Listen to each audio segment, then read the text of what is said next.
Mis amados hermanos y amigos en Cristo Jesús. Bueno, muy contento de volver a hablar de la fe que Pablo anunció que nos iba a ser revelada y que el Señor Jesús enseñó y que está en los evangelios, tanto en Juan como en Marcos. Pero hemos tomado como base a Marcos 11 y ya miramos los versículos del 20 al 22 y estamos en este presente para entrar a los que prosiguen. Porque ¿de qué se trata? La invitación del Señor Jesús es a que tengamos la misma fe que actuó en Él. O sea, el Señor no nos dio una fe para que nosotros la pudiéramos catapultar, no. Es lo único que enseñó es que creyéramos que los principios de fe comienzan desde el momento en que nuestro Padre Eterno comienza a repartir la fe en todos. ¿De qué se trata? De ejercitar una fe en la fe de Dios. Algún día te enseñaré los tres tipos, te enseñaré, no queda muy mal dicho, te compartiré los tres principios de fe que navegan en la iglesia. Pero hoy no es el tema. Pero sí es bien importante esto. La fe de Dios nos es dada por Él y nos es dada por Él para que actuemos en Él, no en nuestras formas, sino en el poder que ella tiene. Cuando el Señor nos invita ahí, que el Señor le dice a los apóstoles que tengan la fe de Dios, y ya hablamos de eso, está hablando de que nosotros nos movamos en la fe como Dios se mueve, pensando como Dios piensa y hablando como Dios habla y con la autoridad y la seguridad de que Dios lo hace. Y el todo es cómo llegamos a ese punto. Y el Señor Jesús en este capítulo de Marcos 11 nos deja una gran enseñanza de la cual el apóstol Pablo se pegó para escribir en Hebreos, en Filipenses, en Gálatas, en Efesios, porque él sacó el extracto de la enseñanza de lo que el Señor Jesús hizo. Pero vamos al manantial del poder que es Jesús. Ya vimos el 20, el 21 y el 22. O sea, ¿cómo vamos a alcanzar la fe de Dios? Pues el Señor Jesús nos anuncia en este capítulo que nos movamos en esa fe y va a dar el ejemplo. Entonces empieza en el versículo 23, después de haber anunciado que tenemos que movernos en la fe como se mueve Dios. Dice que es la misma actitud que tuvo Cristo Jesús en su manera de pensar y hacer. Pensar y hacer. O sea, que tengo que empezar en mi fe a pensar como Dios piensa en ella. Eso me va a hacer un llamado muy específico a tener que involucrarme con las palabras que Dios habla, con las palabras que Dios dice, porque son las que Dios piensa. Porque esa fue la actitud que tuvo el Señor Jesucristo. Era necesario que el verbo de Dios, lo que se envía, que son las palabras, viniera y tomara un cuerpo en Jesús. Por eso Juan, que lo entendió bien ya a los 100 años, dice que el verbo, que era desde el principio y antes de todas las cosas, vino y se hizo carne para poder manifestarse entre los que lo escuchaban, porque eran desobedientes a pesar de que todas las evidencias que Dios les había dado en la antigüedad, ellos querían hacer cosas literales y solamente las cosas se podían hacer bajo el Espíritu Santo y la palabra de Dios. Por eso todos aquellos que se movieron bajo ese parámetro fueron usados poderosamente. Entonces es pensar y hablar como Dios piensa y habla. no dependemos de nuestros pensamientos, sino de los de Él. Y hablamos las palabras de Él, porque allí es donde Cristo puede crear la respuesta a la situación que estamos demandando. Porque Dios no se va a mover jamás ni por sangre, ni por hueso roto, ni por una llaga, ni por la enfermedad más grande que tú tengas. Nuestro Señor se mueve por fe y la fe está en su boca. Entonces Jesús comienza a hablar, que era hacer esa fe, era pensar y hablar como Dios, hablando lo que oía que el Padre le hablaba. Eso lo vimos en Juan 5. Que el Padre le hablaba y haciendo las cosas que le veía al Padre hacer. Porque cuando tú estás metido tan dentro de la palabra, pues el Espíritu Santo está permanentemente enseñándote y mostrándote. Ahora, yo sé, porque fui joven, yo conocí al Señor cuando tenía 39 años, no era un viejo, pero sé que hay una demanda como padre, como esposo, como hijos y mantener hijos.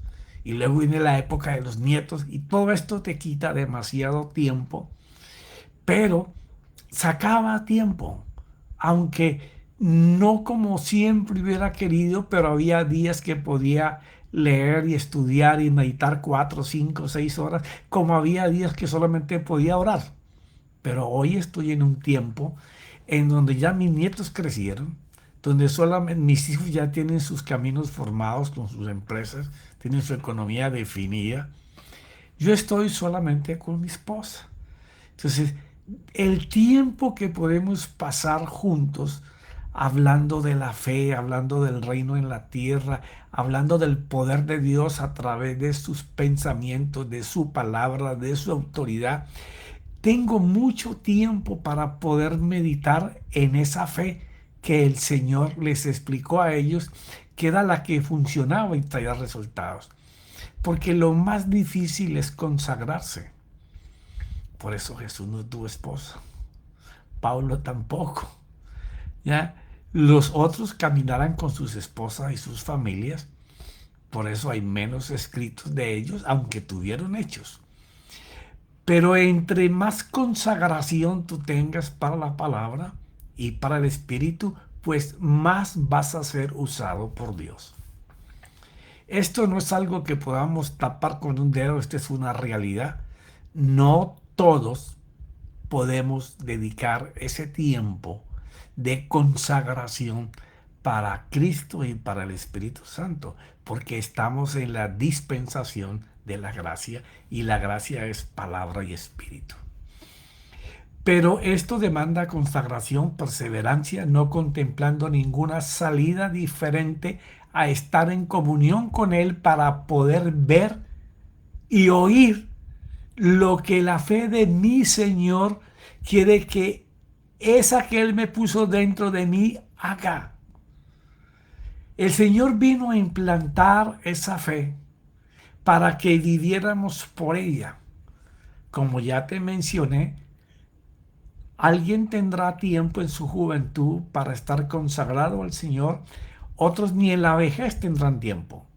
Pero Dios va a usar a todo aquel que se consagre a Cristo, que es el Verbo de Dios, y el Espíritu Santo, porque los dos son los que continúan haciendo el ministerio del Señor Jesús en la tierra.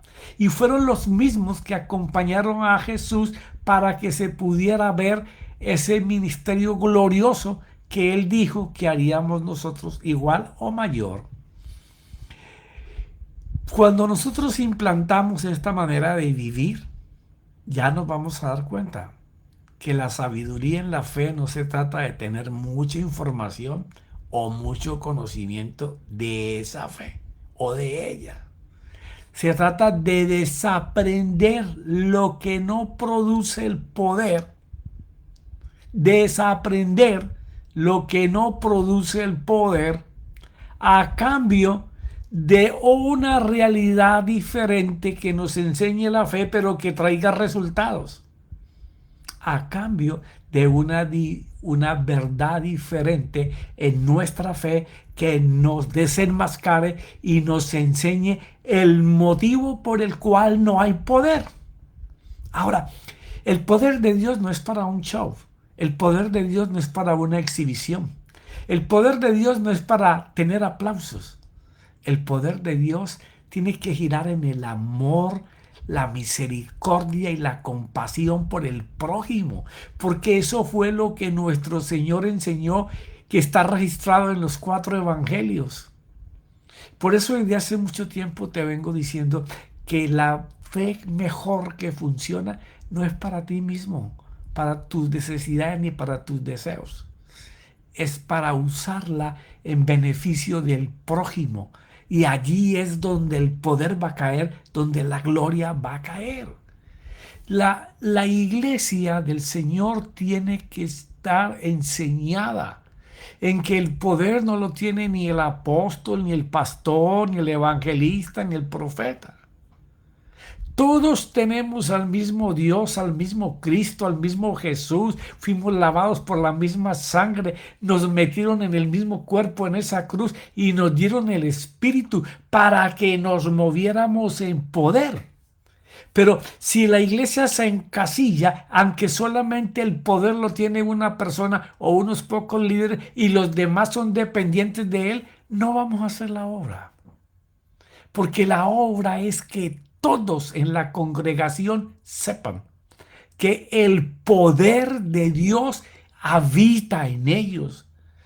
Ahí no se vino Dios por pedacitos. No, Él se vino con todos sus corotos del cielo a vivir ahí. Por eso ya no hay templo de paredes que haga el hombre. Ahora el templo somos nosotros en nuestro interior y fue hecho por Él para habitar en Él. ¿Qué es lo que Él quiere? Que abramos las puertas de ese templo para que Él salga. Eso sí produce cambios de una realidad que va a traer resultados diferentes. La fe fue guardada para esta generación y guardada en los tiempos para nosotros. Está en Gálatas 3, te he dicho muchas veces que lo leas. ¿Por qué? Porque no es la fe de gritería, de confesar solo palabras y pensar que Dios sale corriendo a hacer lo que tú estás pidiendo. No. La fe va a suplir muchas de nuestras cosas. Pero cuando estemos buscando la voluntad de Dios para otros, dice que de añadidura nos vendrán todas esas cosas porque estamos buscando el reino del Señor y su justicia. De eso se trata. De actuar como Dios actuaría en un caso en el prójimo. Entonces el Señor lo explicó de esta forma. En Marcos 11:23, cuando ellos le preguntaron que se había visto que la higuera se había desarraigado y ellos podían ver las raíces secas, que eso parecía, como lo vimos en el capítulo anterior, muy difícil, imposible que pasara para la mente humana, ya que una higuera de esa frondosidad y con las hojas tan grandes que tenía, debería de tener unas raíces bajo el suelo de 5 o 10 metros de profundidad y se había desarraigado y salido de la tierra y mostraba las raíces secas. Porque no se mostró por encimita las raíces, no, tenía las raíces secas. Entonces Jesús pasa a decirles que eso sucede cuando ellos tengan la fe de Dios. Sí, porque en la gracia no es solamente confiar que Dios hace. No, Jesús hizo un mejor camino y nos da el Espíritu para que lo podamos hacer. Y Cristo viene a morar en nosotros. Es movernos en la fe de Dios, sabiendo que el que está dentro de nosotros es el Dios todopoderoso para hacer cosas, para crear, para restaurar, para reedificar, para rescatar, para expulsar espíritus que te dominan. ¿Por qué razón? Porque todo el que se mueve en la fe de Dios tiene el ACOE. Profeta, ¿y qué es el ACOE? Te lo he dicho muchísimas veces. Es una palabra del griego que significa el oído de más adentro. El que oye y piensa y obliga a la mente a pensar. No es el que escucha todos los ruidos, no, el que escucha atentamente algo. Inmediatamente te pone a meditar, te pone a ver, a visualizar. Y vimos ejemplos la semana pasada. Entonces dice en el 23, en verdad digo que cualquiera que diga este monte, y dice la escritura que estaba en Jerusalén. Imagínate a dónde estaba el mar. ¿Ah? Y aquí dice, quítate y arrójate en el mar. O sea, hay un monte que te está estorbando el paso para que tú puedas avanzar. Y el Señor le está diciendo a los muchachos, a los apóstoles, quítate de ese lugar en que estás, no me estorbes. Y te ordeno algo más, ve y arrójate en el mar. No me digas qué tan lejos está, arrójate en el mar. O sea, le está diciendo, ustedes tienen que ver que el obstáculo, el problema que no los deja avanzar, que no los deja caminar, ustedes le van a ordenar que se quite, y pero que se vaya lejos de ustedes.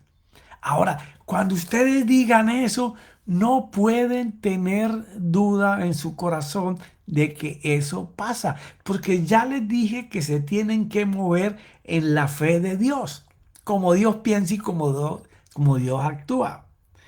Dice, si no crea que lo que está hablando sucede o lo tendrá. Quiere decir que esta fe creadora no solo depende de que cuando tú, como lo hacía el Señor todos los días y en todo momento que lo necesitaba, me imagino, invocar al Padre. Tengo que tomar esta decisión, Señor. ¿Qué tú dices? ¿Qué tú opinas? Necesito tu dirección. Muéstrame el hacer. Porque no hay cosa más poderosa que oír la voz de Dios que te ordena hacer algo. Porque cuando eso está dentro de ti, es imposible que no suceda. Porque la duda y el temor de que si eso no pasa, de que si no sucede, de que si yo hablo y no pasa, hago a Dios mentiroso y eso es muy difícil, muy imposible. No, no se trata de eso. Por eso es que muchas de nuestras oraciones no tienen respuesta, porque colocamos la fe sobre la fe. Te lo he explicado muchas veces atrás también.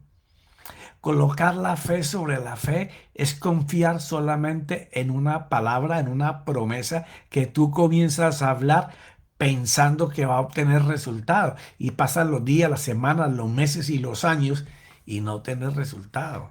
Qué difícil era coger esa palabra que es lo que está pidiendo el Señor y te apropias de ella, pero apropiarte de ella no es solamente gritarla.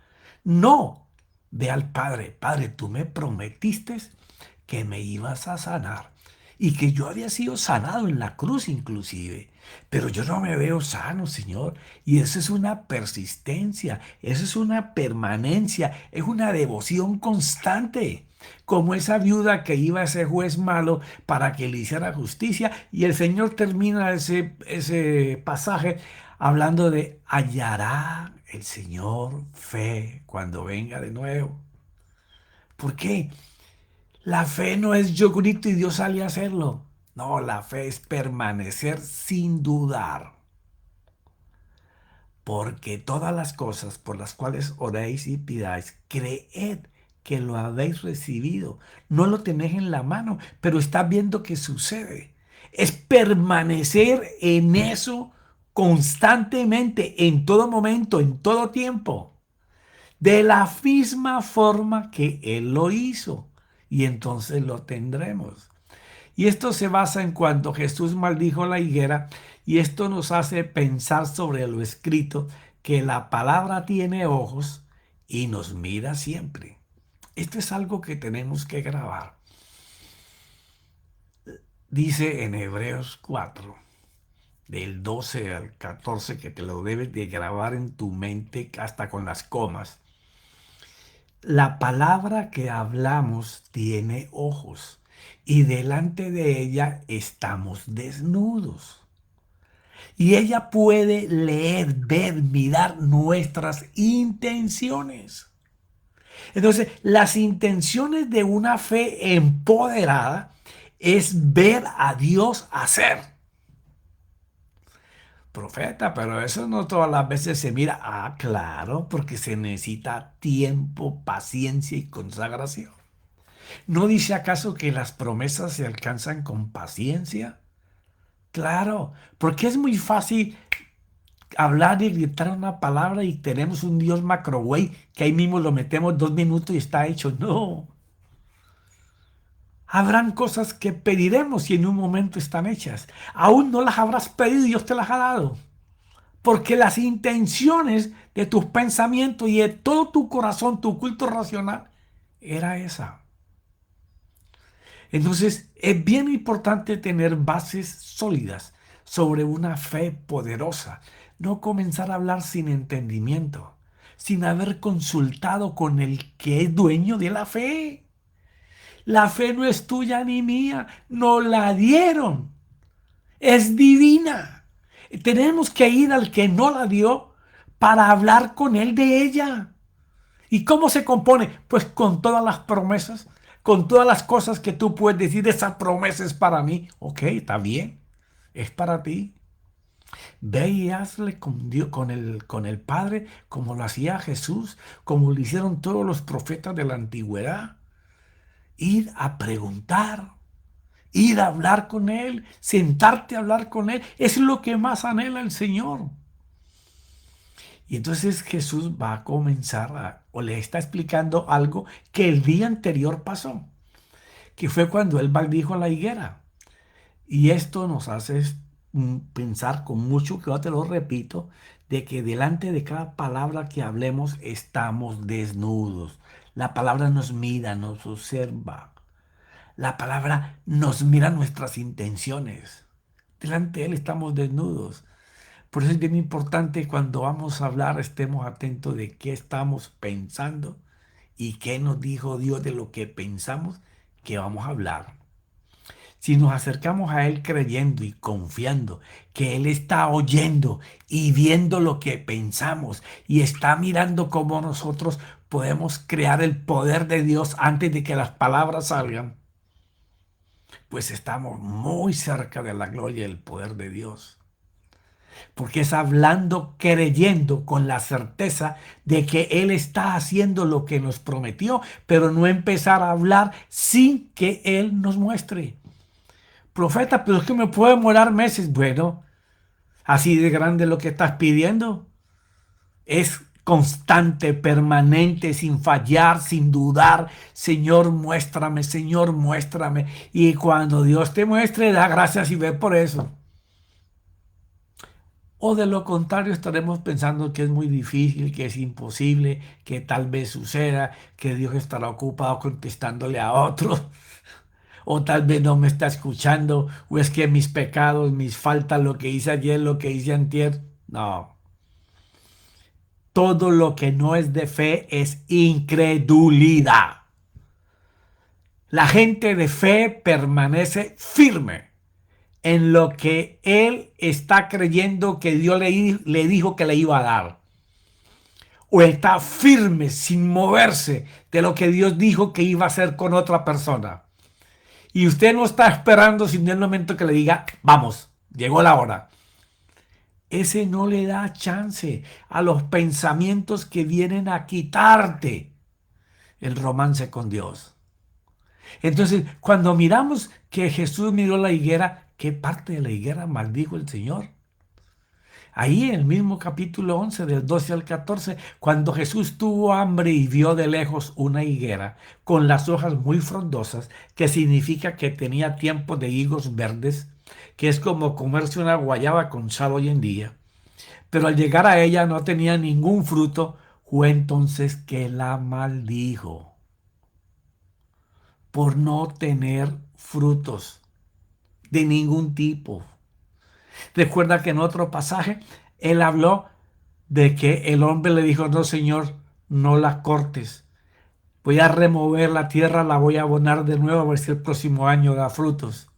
No, en esta oportunidad parece que ya el Señor la tenía casada, de que no daba frutos. Y dice la escritura que él no esperaba encontrar frutos maduros, porque no era tiempo de higos maduros, pero sí verdes. Y como no tenía, la maldijo. Ahora lo interesante es a qué parte le habló Jesús, porque lo que dice el versículo 20 al 22 habla de su raíz, de la cual se alimentaba, de los minerales de la tierra. Porque los apóstoles hicieron notar que la raíz estaba seca y estaba afuera. De tal manera se secó que no pudo sostenerse el árbol y este había caído enseñando su raíz. O sea que cuando debemos orar buscando algo, tenemos que buscar la causa del problema para orar por eso. No hablar tan genéricamente de, Señor, sáname, te estoy pidiendo que me sanes. Sí, es una palabra muy genérica, muy diferente, Señor. Tengo un efisema ahí en el pulmón, tengo el páncreas con un cáncer, tengo un riñón que no me sirve y comenzar a orar efectivamente por lo que tú estás pidiendo que el Señor haga. Y eso no puede bajar de presión mañana, tarde, noche, hasta que el Señor te muestre y te hable. ¿Qué es lo peor que te puede pasar? Lo mejor para un creyente, que te lleve a estar con Él. Sí, porque las cosas no son blanco y negro, las cosas son objetivamente. Así es que se soluciona el problema que se refiere a esta forma de actuar en la fe, como lo expresó Pablo en 1 Corintios 5, que hablaremos de eso la próxima semana. Pero lo importante es tener una fe que sea real, tener una fe que tenga poder. O sea, la fe no se empodera hablando y gritando. La fe se empodera en esa paciencia, en esa coinonía, en esa intimidad con esa palabra que tú piensas y tú recibes que Dios te habló. Antes de empezar a hablarla, voy a buscar al dueño de la palabra, al que me dijo que me sanaba, al que me dijo que me restauraba, al me dijo que iba a resucitar mi matrimonio, que iba a sacar a mis hijos de las drogas, del alcohol, a esa hija que tengo perdida, ya, a todas las cosas por las que tú ores, cualquiera, la que sea, tú tienes que llevar exactamente lo que tú quieres que Dios haga para ti o para otra persona y estar enfocado en qué dice Cristo referente de eso y decirle, Señor, tú me dices que tú me sanaste. Tú dices que tú me restauras. Tú dices que si yo busco de tu reino y tu justicia, todas las cosas en este mundo que me hacen falta, tú le llamas añadiduras. Ahora que te encuentres haciendo para el reino y para justificar las cosas del Señor, para que se cumpla la promesa. O sea, tenemos que estar alineados a una palabra siempre. Orar en una palabra. Esperar respuesta en esa palabra. Entonces, esa es una fe que se rebustece diario. ¿Por qué? Porque tú sabes que estás tocando la puerta y él dijo, no hay quien la toque que yo no le abra. No hay quien me llame que yo no le responda. Y no hay quien me pida que yo no le dé. O sea, oremos con la palabra que es Cristo.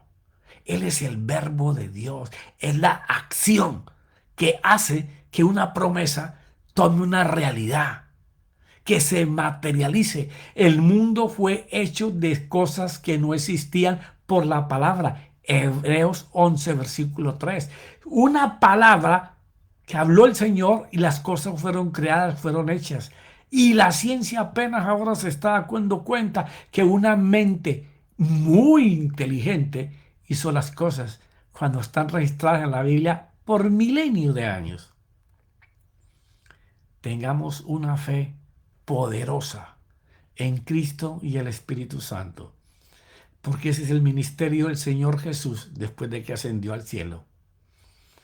Una iglesia que no solamente 5 o 6 tienen la demostración del poder de Dios. La Biblia dice, Pablo en Efesios 4 del 11 al 13, que tenemos que capacitar a los santos, a todos, para que se muevan en la fe del poder de Dios, no en sus fuerzas. Enseñémosles a cómo deben de trabajar en su interior para que se muevan empoderados en una fe igual a la de Dios. Pero se me acabó el tiempo, mis hermanos. Hablar de la fe, del Espíritu Santo, de Cristo, de salvación, de resurrección, de vida eterna, del poder de la sangre, el poder